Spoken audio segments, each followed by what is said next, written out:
Estimados amigos, sean muy bienvenidos a un nuevo capítulo de nuestro Agora Live, FPP. El tema hoy trata sobre la clase media en Chile, cómo debiese entenderse, qué factores determinan, cómo ha evolucionado, de qué sirve medir la clase media y los distintos grupos sociales y sus cambios. Para ello tenemos como un invitado muy especial y muy cercano a la FPP, el abogado, director del Centro de Opinión Pública de la Universidad del Desarrollo, académico, analista político, columnista, panelista del programa Estado Nacional de TVN y de Conexión Tele 13 Radio. Buenas tardes, Gonzalo, un gusto tenerte junto a nosotros.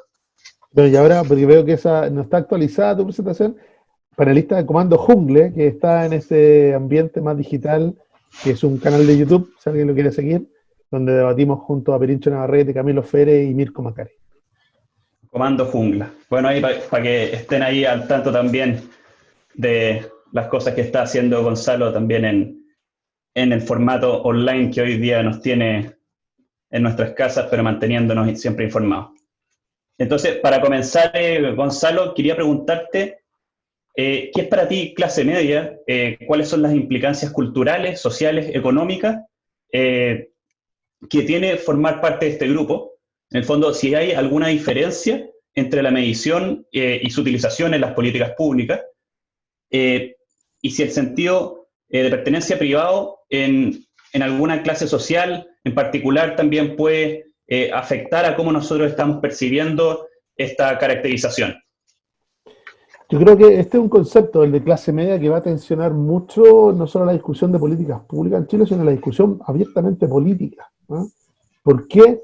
Porque hay una paradoja respecto de ser de clase media.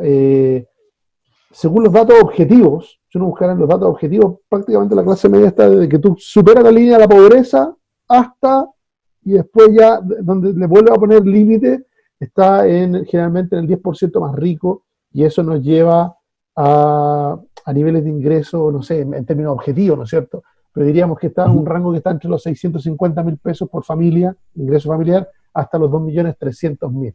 Entonces, ese que es el lenguaje propio de la política pública, ¿no es cierto?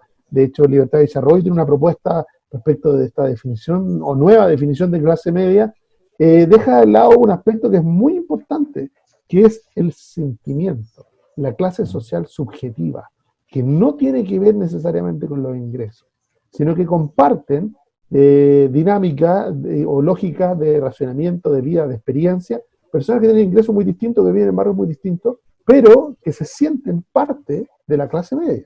Entonces, este sentimiento, esta percepción subjetiva, yo creo que tiene mayor relevancia que la objetiva, que esto de determinar, y eso es lo que tensiona muchas veces a la política pública, cuando dice, mira, esta política pública está focalizada para un grupo, por ejemplo, para una clase media, y, no sé, hay un anuncio del gobierno, lo acaba de hacer, y corta en 1,5 millones. Alguien dice, bueno, ¿y por qué el que gana 1,6 millones no es de clase media? ¿Ah? Y se tensiona, dice, bueno, es que en algún punto hay que cortar. Sí, perfecto, pero hay algo que se hizo tímidamente, creo yo, alcanzó a hacerlo Sebastián Sichel en su paso por el Ministerio de Desarrollo Social, que ahora pensando en los subsidios que están focalizados para los sectores más vulnerables, esta gradualidad, en términos de que no hubiera una línea tan precisa donde tú tenías derecho al beneficio o lo perdías por tener un ingreso de 5 lucas superior. ¿Ah? Yo creo que eso mismo va a ocurrir respecto de la clase media, es decir, que no existe un punto exacto donde tú dejas de ser de clase media, porque de nuevo, es esta complejidad. Clase media tiene mucho que ver, y hay una discusión no solo en Chile, ¿no es cierto? Desde Marx, ¿no es cierto? Marx decía que no era una clase, ¿eh? La clase media es la clase que no es clase porque no tiene sentimiento, porque Marx la reconocía como heterogénea y por lo tanto no le funcionaba para su lucha de clase. Y aquí quiero referirme al último punto, porque ¿por qué va a ser no solo un concepto que tensiona nuestra política pública, por lo que conversábamos recién? Porque tiene que tener gradualidad y rangos, ¿no es cierto?, más amplios para poder darle cobertura, porque si no hay mucha gente que naturalmente se siente de clase media y dice, bueno, a mí no me llega nada. Quizá la mayor definición de lo que significa ser de clase media tiene que ver con eso, con esa sensación de permanentemente estar solo y no poder, que todo depende de uno, digamos, o sea, que aquí no estar pedaleando permanentemente en un equilibrio muy delicado, pero que si le pasa algo, ya sea por enfermedad, ya sea por pérdida de trabajo, aparece el gran miedo de la clase media, perder lo alcanzado, perder lo logrado. Claro, es súper importante ese punto en el sentido de que, por un lado, uno tiene la medición cuantitativa, ¿cierto? Que puede ser algo ligado al ingreso, pero también puede ser multifactorial. De hecho, estas mediciones multidimensionales, por ejemplo. Y también está todo el lado del sentido de identidad, que hay todo un tema cultural también, que está muy arraigado en las personas y muchas veces no puede conversar. Y no olvidemos de algo, que esto de ser parte de la clase media fue una aspiración de un grupo muy relevante de chilenos. ¿Ah? Está enganchado con este espíritu de derrotar a la pobreza que marcó los 80, los 90, los 2000, ¿no es cierto? Hasta el 2009 la pobreza era el articulador de la política y era el elemento clave, ¿no es cierto? Pero a partir del 2000 y del 2010 sobre todo se empieza a mover hacia la clase media. ¿Por qué? Porque además numéricamente la clase media pasa a ser dominante. Y las necesidades de clase media se empiezan a aquilatar, empiezan a aparecer, por lo tanto, las respuestas del Estado, ¿no es cierto?, los subsidios de clase media. Y yo creo que ahí el mundo liberal ha sido un poco más flojo en respecto de cómo abordar este fenómeno social de la clase media. ¿Ah? Porque, claro, para algunos dicen, mira, esto de sentir, este temor de la clase media de sentir que va muy solo, que nunca no tiene derecho a nada, ni ayudas, ni a nada, no ha ido acompañado de que las ideas de la libertad también pueden, de alguna manera, darle una red de protección que no implica necesariamente las respuestas del Estado, sino que tienen también con alivianar. Muchas veces, y en otras latitudes, ¿no es cierto?, se habla mucho más del concepto de hacerle más liviano el gobierno a la clase media, es decir, la clase media paga mucho el impuesto, paga muchísimo el impuesto, y su retorno en materia de educación, salud, vivienda, es prácticamente cero.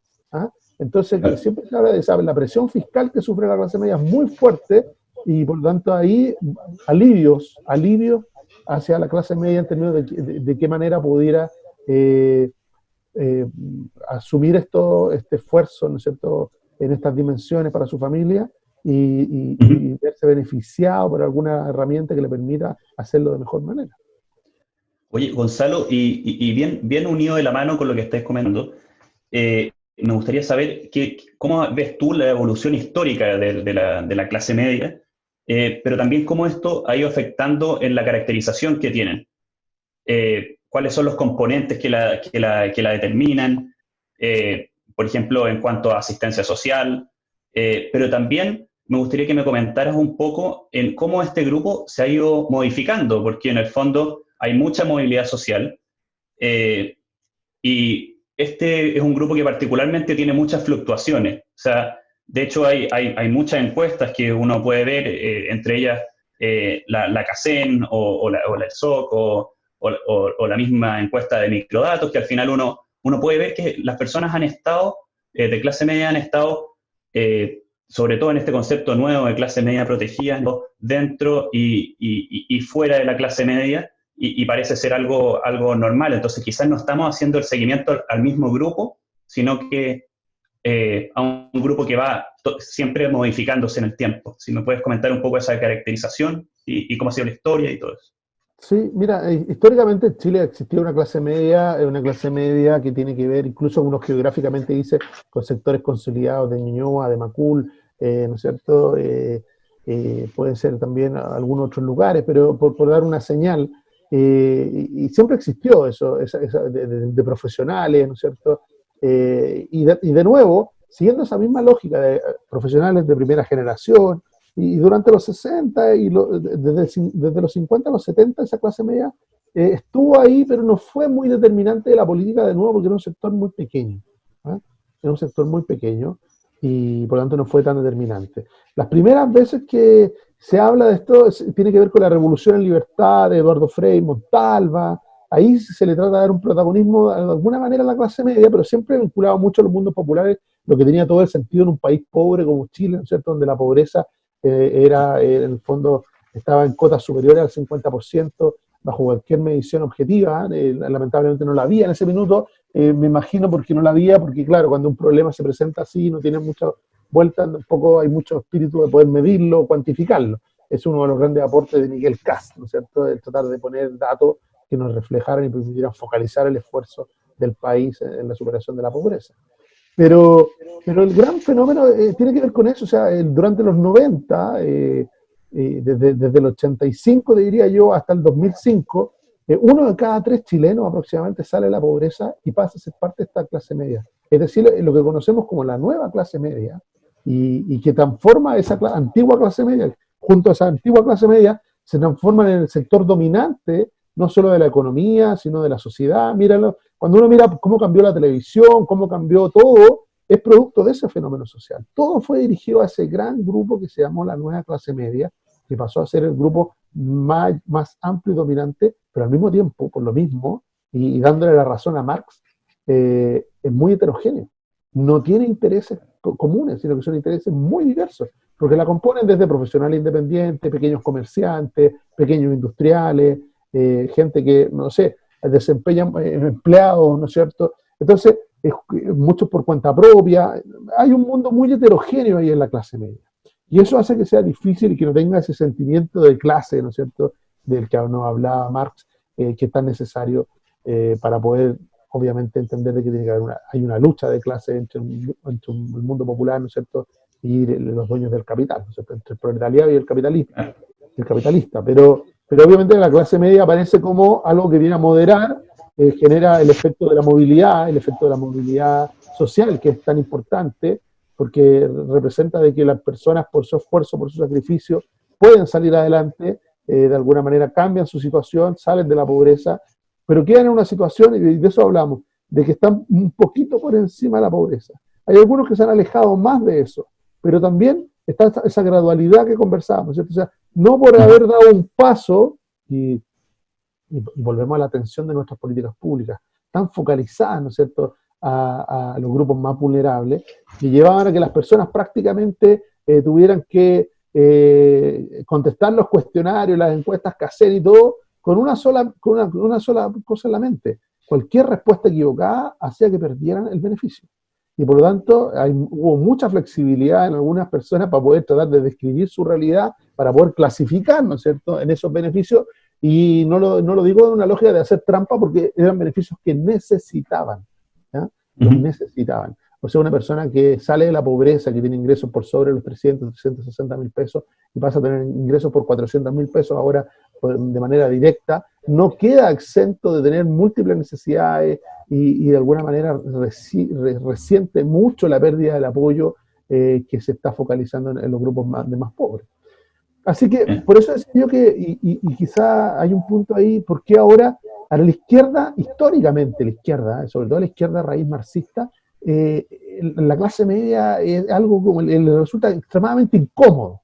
Siempre en el fondo tratan de redefinirlo, siempre dicen no existe la clase media, o en realidad es un engaño, o es aparente, es un espejismo. ¿Por qué? Porque les resulta muy incómodo, porque claro, es el fracaso un poco de sus propias tesis. En la existencia de una clase media robusta en Chile, obviamente que habla de ese fracaso, pero no hay que equivocarse. Lo que sí hay un punto tiene que ver con la vulnerabilidad de la clase media, sobre todo del primer tercio de clase media, es un tercio que es muy vulnerable, que es muy dependiente del propio trabajo.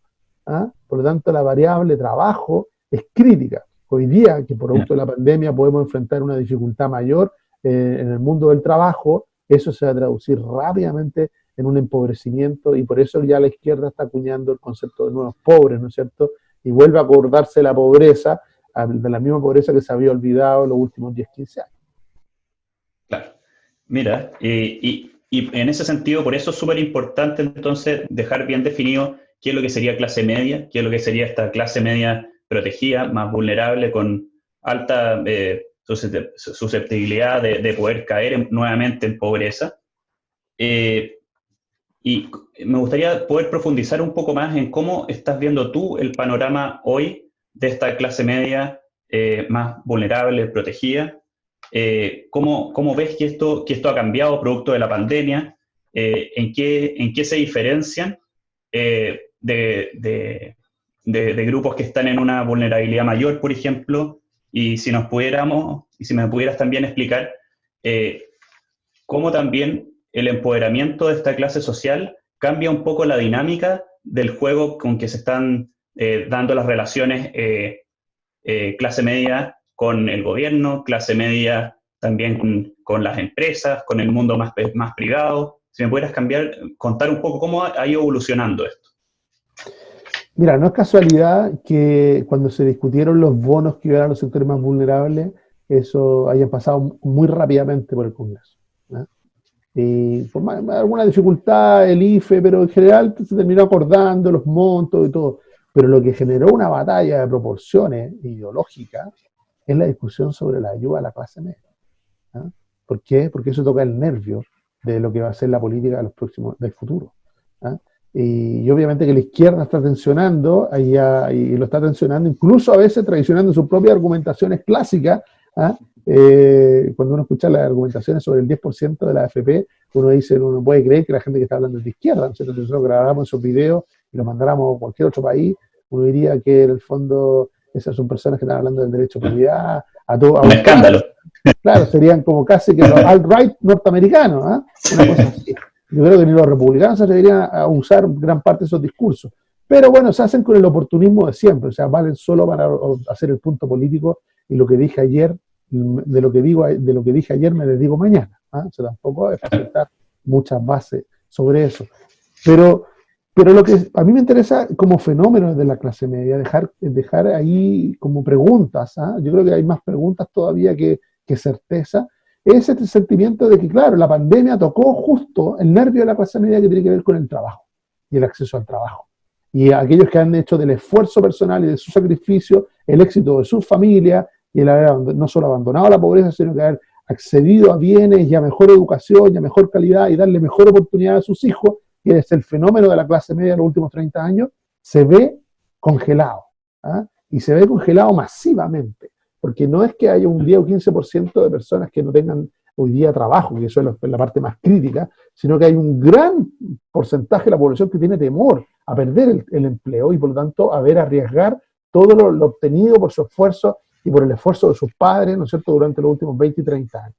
Ese es el estado de situación y por lo tanto el estado emocional que es tan importante tener en mente. A veces la evidencia, los datos, las cifras son clave para tener buenas políticas públicas y hay que seguirlas, pero no hay que despistarse de que la percepción y la emoción son las que guían la política, ¿no? Y la política tiene una gran influencia y determinante sobre la calidad de las políticas públicas. Entonces, algunos se concentran mucho en la explicación y dicen, ¿por qué no escuchan a Lucho Mura, que es tan objetivo, tan racional lo que está diciendo? Sí, pero no toca ninguna hebra emocional, ni se hace cargo tampoco de ese temor. Entonces, a mí me hubiera gustado al presidente decir, no se preocupen, nosotros vamos a estar ahí.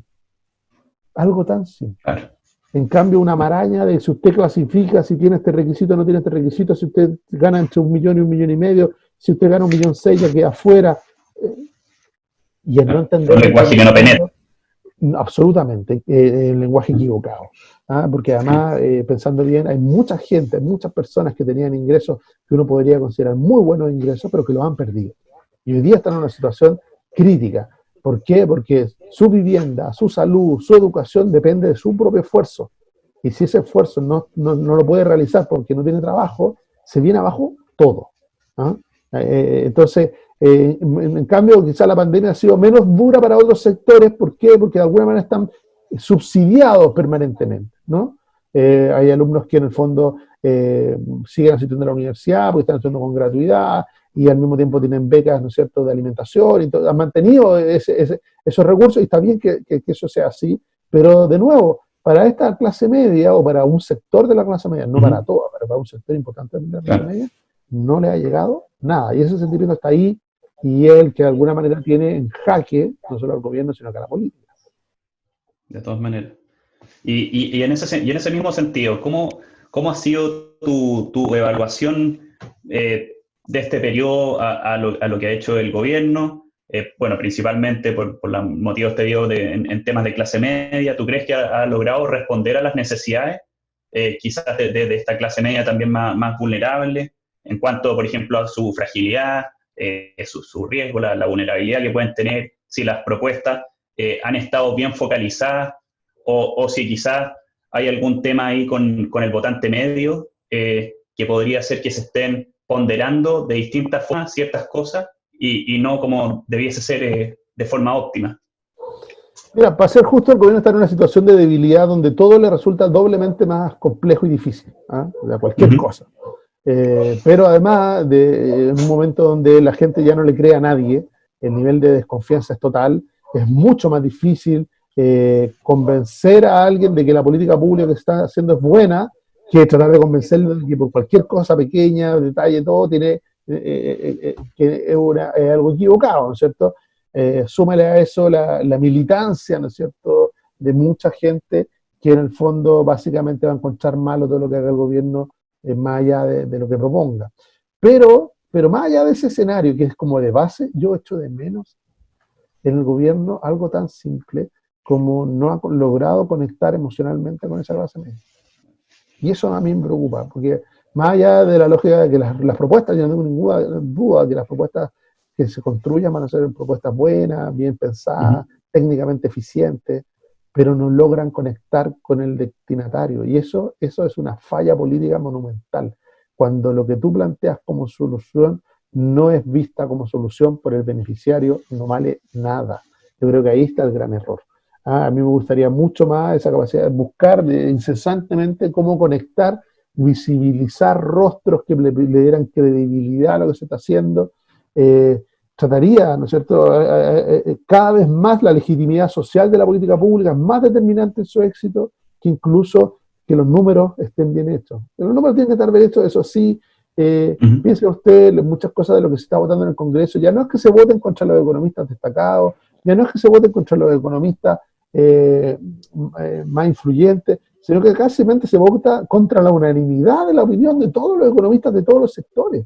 Entonces, hay algo ahí de mea culpa que hacer desde el mundo de la economía, de decirle, si usted no entiende de que la economía política, la política pública, por algo lleva las palabras políticas, eso tiene que ver con que la sensibilidad y percepción de los ciudadanos respecto de sus propios problemas no va a lograr su objetivo. Finalmente, no va a lograr construirse como herramientas válidas para poder ser utilizadas por esta misma clase media incluso. Yo creo que hay un desafío pendiente, lo dijo el alcalde Lavín, me dijo, hay un sentimiento. Yo el único político que he escuchado que haya usado esa palabra, hay un sentimiento legítimo detrás de estas solicitudes de la clase media. Eso es lo que la clase media necesita escuchar, decirle, claro, si yo de partida, si uno lo mira desde múltiples ángulos, es la clase media la que mueve a Chile, es la gran pagadora de impuestos de este país. Y resulta que el retorno que reciben históricamente es nulo. Y ahora que estamos en una dificultad, en una crisis coyuntural durísima, es la que menos ha recibido. Entonces, no tener eso claro, no despejarlo. Mario Borde, otro un poco, el que ha tocado una tecla parecida, el quizás se ha equivocado un poco en apoyar algunas tesis de solución, pero sí es correcto lo que ha hecho él en relevar ese sentimiento. No nos olvidemos de algo. Chile como sociedad libre, la economía libre mercado y todo, el gran hijo de ese desarrollo de 30, 40 años es la clase media. Por lo tanto, para todos aquellos que defienden las ideas de la libertad y el libre mercado, empatizar, entender correctamente la clase media no solo resulta un deber ético-moral, sino que resulta más un deber de sobrevivencia. Claro. Y en este sentido, para poder terminar igual con las preguntas, pero me gustaría entender bien en tu propuesta cómo tú le propondrías al gobierno, a la gente que esté en los futuros gobiernos, poder evitar esto, pero balanceando siempre en no caer en el populismo y también hacer cosas que sean técnicamente buenas propuestas. O sea, hay que, como tú bien dices, calibrar el uso correcto de los datos, el que se busque el mayor beneficio para las personas y sus familias, pero también que esto tenga una buena lectura ante los ojos de la sociedad. Sí. Eso es algo súper difícil de lograr. Es muy difícil y por lo tanto yo creo que algo que le está pasando en la cuenta también al gobierno es la decisión de haber sacado al ministro Sichel. Yo creo que en términos de conectar con la clase media, él, Mario Desbordes, Joaquín Lavín, son personas que lo han logrado. O sea, porque uno podría decir que es imposible. Y el ministro Sichel lo hace como ministro de este gobierno, incluso lo hizo tramitando proyectos en el Congreso duramente. Estuvo en enfrentamientos con... No solamente cuando se aprueban bonos, uno cree que hay una lógica de como puros golpes en la espalda, mira qué bueno. No, él debatió políticamente, pero desde la biografía, desde el sentimiento. ¿Ah? Es muy distinto hablar de movilidad social que haber sido parte de ella. Es muy distinto hablar de lo que significa la primera generación de universitario en una familia que haber sido y ser parte de esa generación. Yo creo que esa épica logra conectar y logra movilizar desde el sentimiento, logra generar confianza y credibilidad de que alguien que lo ha pasado mal, alguien que tiene los mismos temores, puede de alguna manera abrir la puerta a soluciones o a otras cosas. Entonces, yo creo que ahí es difícil dar elecciones, es muy fácil mirar desde afuera, ser entrenador de fútbol cuando la juega la selección, siempre es más fácil determinar que los cambios, pero uno da pistas. Yo creo que las pistas van por ahí, van por esa necesidad de conexión. Yo creo que este gobierno de alguna manera requiere reconectarse, pero más allá que este gobierno le quedan 18 meses. Yo creo que la centroderecha se juega gran parte de su futuro en abrirse a un elemento que es clave. ¿Cómo se va a hacer cargo de que hay un 20 o 25% del país que está en una lógica de lucha de clase? Y que por lo tanto no es parte de la conversación. ¿Por qué no es parte de la conversación? Porque te va a descalificar inmediatamente, porque dentro de la lógica de lucha de clase te tiene descrito como un abusador, como parte de los abusos, y por lo tanto no eres un legítimo con el cual dialogar, él lo que quiere es derrotarte, y va a extremar y tensar la situación. Yo creo que la centroderecha no puede refugiarse en lo mismo. Yo creo que tienen que responder, y una de las respuestas, por lo menos que yo he escuchado, que me hace más sentido, tiene que ver con la integración social. Es con hacer un esfuerzo importante porque estamos en una sociedad que de alguna manera no enfrenta a sus clases, sino que las integra, y que la movilidad social es una de las preocupaciones más importantes del gobierno de turno, porque es una preocupación del Estado, en términos de lograr esa integración social, lograr que nadie quede fuera, lograr que la inclusión, ya sea en materias como vivienda. Solo voy a poner un ejemplo.